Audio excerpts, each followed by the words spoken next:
Sejam bem-vindos a mais um Café com a Dona Lúcia.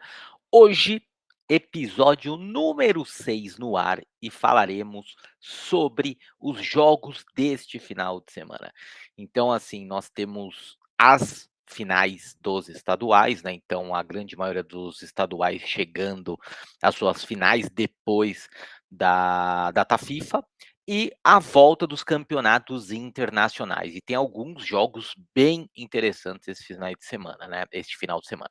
Então, primeiro vamos começar com as finais mais importantes. Obviamente que não dá para a gente falar de todas as finais dos estaduais do Brasil, mas então vamos falar um pouco das principais finais. Vamos começar então pelo Palmeiras e Água Santa. É uma final que claramente não vejo o Palmeiras perdendo essa final. Acredito que o Palmeiras deva ganhar. E aí muita gente vai falar: "Pô, mas o Água Santa eliminou o São Paulo, o Água Santa eliminou o Red Bull Bragantino". É verdade, porém a gente tem que lembrar de um fato que para mim vai fazer toda a diferença, que é a questão de um ou 2 jogos. O Água Santa empatou tanto com o São Paulo quanto com o Red Bull Bragantino e até por isso, vai fazer a final do campeonato. E era um jogo. Eu acredito, e aí a minha percepção, que se fosse 2 jogos, tanto quanto contra o Bragantino, como contra o São Paulo, o Água Santa não teria avançado. Lembrando que o São Paulo foi empate, no Allianz Parque, né, aonde o Palmeiras acabou emprestando, porque estava tendo show do Coldplay, e aí o São Paulo empatou, e foi para os pênaltis. E contra o Red Bull Bragantino, teve aquele empate de 1-1 e aquela falha bizarra do goleiro Clayton do RB Bragantino, né. Então, acredito que o Palmeiras deva ganhar provavelmente os 2 jogos. Hoje o Palmeiras é disparado o melhor time do futebol paulista, então, assim, não tem comparação. O Palmeiras já seria favorito contra qualquer outro adversário, seja São Paulo, seja Corinthians, Santos eu nem falo porque não é mais, adversário nesse momento. Então o Palmeiras deve ganhar até com extrema facilidade. No Rio de Janeiro é uma final interessante que a gente tem alguns detalhes que eu, assim, estava pensando e eu acho que é alguns pontos interessantes que a gente poderia se apegar. Eu acho que essa data FIFA caiu do céu para o Flamengo, e eu explico por quê.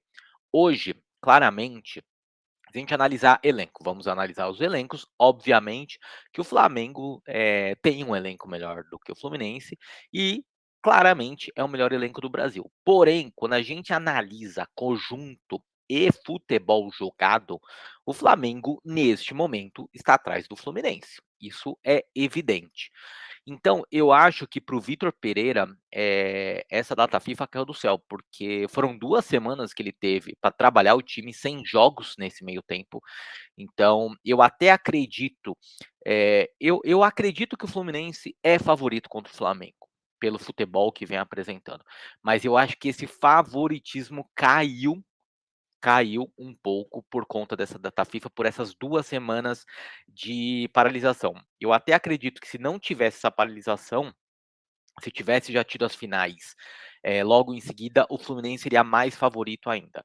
Então eu acho que vai ser um jogo, mais parelho, porque provavelmente o Vitor Pereira teve mais tempo para ajustar o time, ajustar ali os jogadores que ele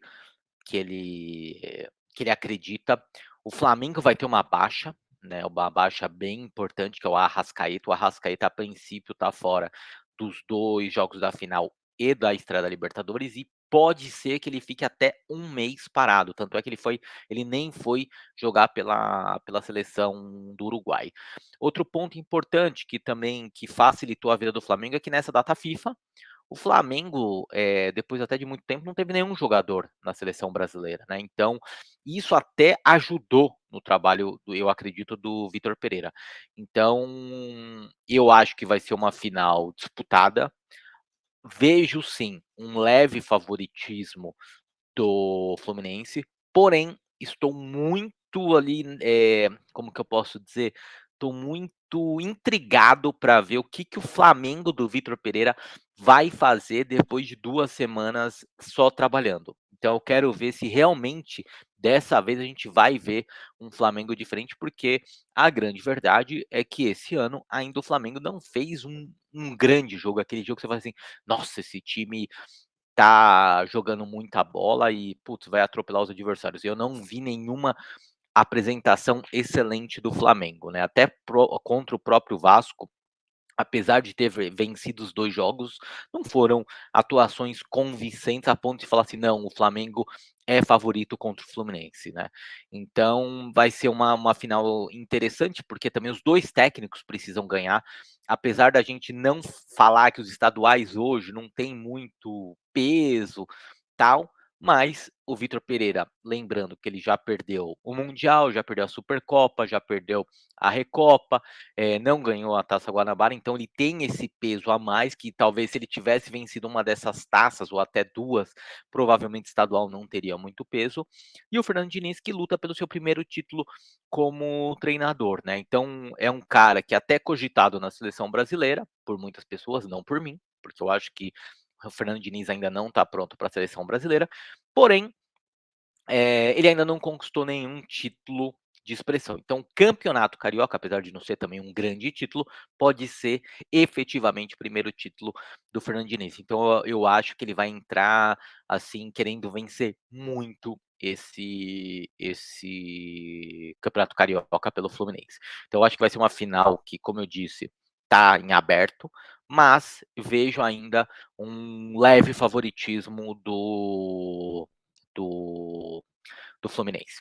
No Rio Grande do Sul, teremos Grêmio e Caxias, lembrando que o Caxias eliminou o Inter nos pênaltis, o Grêmio eliminou o Ipiranga também nos pênaltis.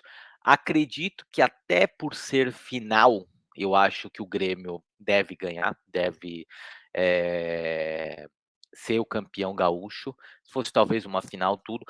Apesar do Caxias ter eliminado o Inter na semifinal, eu acho que o peso de uma final é muito maior, né. E o Grêmio tem jogadores mais calejados, tem um técnico que conhece esse campeonato, tem, pô, nomes como Suárez, Jeromel, outros nomes ali que, pô, o Suárez também provavelmente vai querer ganhar o seu primeiro título pelo Grêmio, então vejo o Grêmio favorito. Falando um pouco de Minas, Minas também tem um confronto muito interessante, Cruzeiro e Atlético, não, tô brincando, o Cruzeiro não foi pra final, então, né, a galera tá meio puta com o Ronaldo, né, tem até aquela música Ronaldo Gordão, né, tipo, então os caras estão zoando um pouco o Ronaldo, mas o Atlético e o América também fazem uma final bem interessante, e assim, de verdade, em outros tempos eu colocaria o Atlético muito favorito contra a América. Nessa, pelo elenco, pelo time, eu vejo o Atlético um pouco favorito, mas o América vem jogando bem. O América é um time encardido, o Mancini, que é um cara que eu já critiquei muito, vem fazendo um bom trabalho à frente do América, tanto que o América, o ano passado, por muito tempo flertou com a zona da Libertadores no Campeonato Brasileiro, em momento algum, foi ameaçado ou ficou ameaçado de rebaixamento, então, para um time como o América isso já é pô, é um grande trabalho, então eu vejo que é uma final que, assim, não vai ser tão fácil para o Galo vencer não. O Galo também é outra equipe que não vem fazendo uma grande temporada, eu digo em desempenho de jogos, conseguiu ali fazer a melhor campanha do Campeonato Mineiro, passou para a Libertadores e agora é a hora talvez de mostrar o seu melhor futebol. Mas em futebol jogado ainda não fez grandes exibições durante, esse ano de 2023. Então é uma final que, volto a repetir, pode dar qualquer um dos 2, mas o Atlético tem um leve favoritismo pela equipe, pela camisa, pela história, mas é um jogo que não vai ser fácil não. E aí, para fechar, vou falar um pouco da final do Campeonato Cearense, que é Fortaleza e Ceará, que é uma final que é engraçado, né, que quando terminou o ano passado, a gente achava que em 2023 o Fortaleza ganharia todas do Ceará, né, pois o Ceará foi rebaixado e o Fortaleza acabou indo para a Libertadores, e o que a gente viu nesses 3 primeiros meses é o contrário. porque o Ceará acabou de eliminar o Fortaleza ontem da Copa do Nordeste, então vai para a final. E o Fortaleza perdeu três vezes esse ano já para o Ceará. E detalhe, já saiu da Libertadores, vai jogar a Sul-Americana porque acabou não avançando na pré-Libertadores. Então, aquele cenário que se desenhava como o Fortaleza muito favorito à frente contra o Ceará não está se confirmando.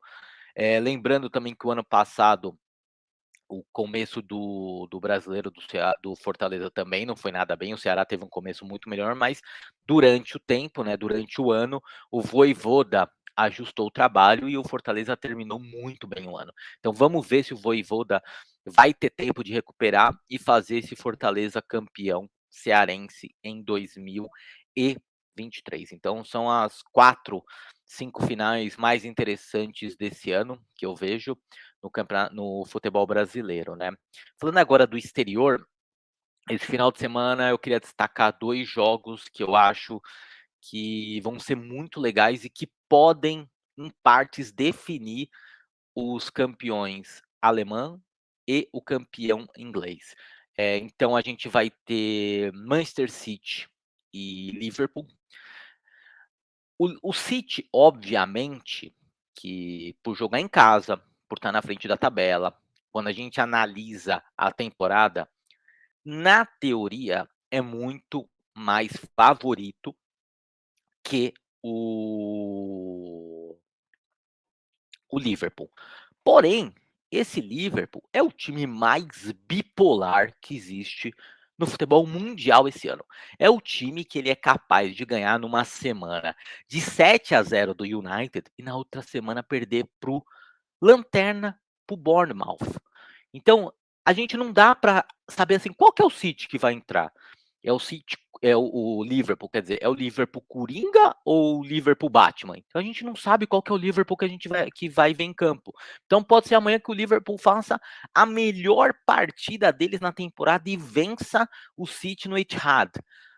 Ou o contrário, ou pode ser que eles façam a pior partida e o City goleie o Liverpool no Etihad. Então é um jogo aonde que o City tem que ganhar, porque o Arsenal tá 8 pontos na frente, mas tem um jogo a menos. E caso o City empate ou perca e o Arsenal ganhe nesse final de semana, vai ser muito difícil o City ser campeão da Premier League nessa temporada. Então eu vejo o City querendo ganhar. E mais um detalhe, que a gente ainda não sabe se o Haaland joga, porque o Haaland ele foi ele foi cortado da seleção norueguesa, né? Ele acabou não jogando pela Noruega, tanto que a Noruega acabou empatando com a Geórgia e perdendo da Espanha, né, nas eliminatórias da Euro. Não vem fazendo os 2 primeiros jogos não foram bons, né? Só fez 1 ponto. E assim, quando a gente imagina o City sem o Haaland, é complicado porque o Haaland vem fazendo a diferença. Porém, tem um outro lado, talvez o time também jogue, se adapte também ao Julian Álvares. Eu não sei qual que será o substituto do Pep Guardiola, mas eu vejo que se o City perder pontos nessa rodada e o Arsenal vencer, dificilmente o time do Arteta vai perder esse título da Premier League. Obviamente eu vou ficar muito feliz, né, porque o time que eu torço é o Arsenal, então a gente só sofre, né, então a minha fase como torcedor tá ótima, né. Arsenal e Santos, cara, nos últimos anos é só desgraça, né, desgraça, só tem coisa ruim. Então que o Arteta esse ano, faça eu ter uma alegria pelo menos, porque se depender do Odair e do Rueda, mas isso é um assunto para outro vídeo, para outro podcast. Então vai ser um jogo bem interessante no Etihad, mas eu acho que o City deve vencer o jogo, apesar de todas essas nuances que eu acabei de falar, que o Liverpool é claramente o time mais bipolar dessa temporada, eu nunca vi isso. E na Alemanha, A gente vai ter o confronto de líder e vice-líder, né? O Borussia, nesse momento, é o líder da Bundesliga e o Bayern é o vice-líder. Eles vão se enfrentar na arena do Bayern, né? Na Allianz Arena. E lembrando que o Bayern trocou de técnico durante essa data FIFA, né? Era o Nagelsmann e agora é o Tuchel. Então eu estou muito curioso para ver esse novo Bayern. E é engraçado, né? Porque às vezes a gente fala muito do futebol brasileiro que troca de técnico, né? Então a gente pega um Bayern que venceu as 10 últimas Bundesligas seguidas e tá atrás do Borussia nesse momento por uma margem bem pequena. Ganhou os 8 jogos que fez na Champions, ganhou os 8 jogos. Ele tá, além de invicto, não é um invicto com empate, não, é invicto com 100% de aproveitamento. E detalhe, pegou um grupo com Barcelona, Inter de Milão, o grupo da morte, ganhou os 6 jogos. Pegou o PSG, ganhou os 2 jogos. E eles trocaram de técnico. Obviamente que além do desempenho em campo, por conta do trabalho do Nagelsmann, havia também, parece, muitos problemas fora de campo. Alguns jogadores não o respeitavam mais, tinha problema de relacionamento, até tem uma questão que parece que ele namora uma jorna uma jornalista do Bild, que é o principal jornal esportivo alemão, e aí muitos jogadores tinham receio das coisas estarem vazando, por conta disso.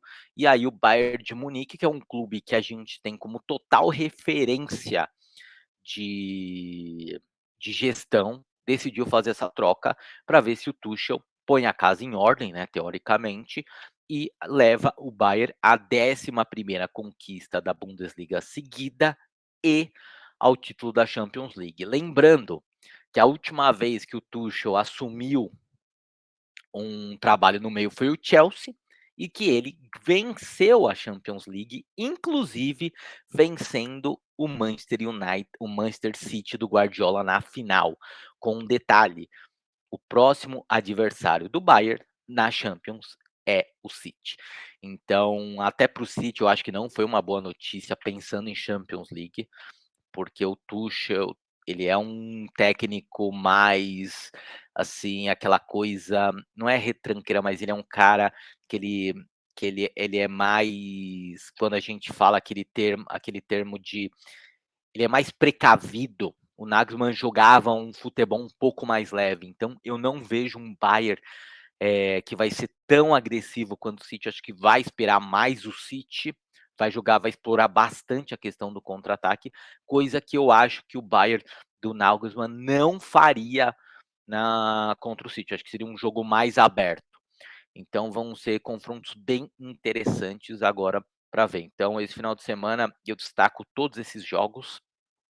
eh, então, nas finais dos estaduais, volto a repetir, vejo um favoritismo absurdo do Palmeiras, vejo um favoritismo do Grêmio, vejo um favoritismo leve do Galo e do Fluminense, e na final do Cearense, é uma final que será bem interessante de ver também como que o Fortaleza vai reagir depois dessas 3 derrotas e a desclassificação para o Ceará.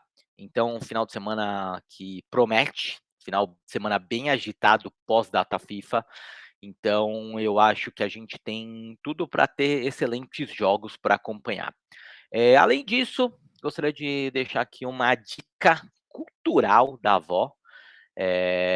Todo dia eu vou tentar fazer isso, uma dica. Então, assim, não sei se vocês são fãs de de seriados, mas assim, a dica da avó agora, assistam Succession na HBO. É talvez, atualmente, acho que é a melhor série que existe. Acabou de começar a 4ª temporada semana passada, então já teve 3 temporadas, obviamente. E a 4ª temporada começou nesse último domingo. Todo domingo sai um episódio novo. E assim, é simplesmente magnífica essa série. O primeiro episódio da 4ª temporada já foi um absurdo de bom. O último episódio da 3ª temporada foi uma das maiores obras-primas que eu já assisti, de um um episódio de seriado, então assistam que vocês só vão voltar aqui para me agradecer, eu garanto isso. Então é isso, pessoal. Amanhã voltamos com mais um café com a dona Lúcia. Não esqueçam de curtir esse podcast, não esqueçam de curtir esse vídeo, que isso ajuda demais e fortalece demais o trabalho do Rafael, dona Lúcia. Valeu, muito obrigado pela companhia.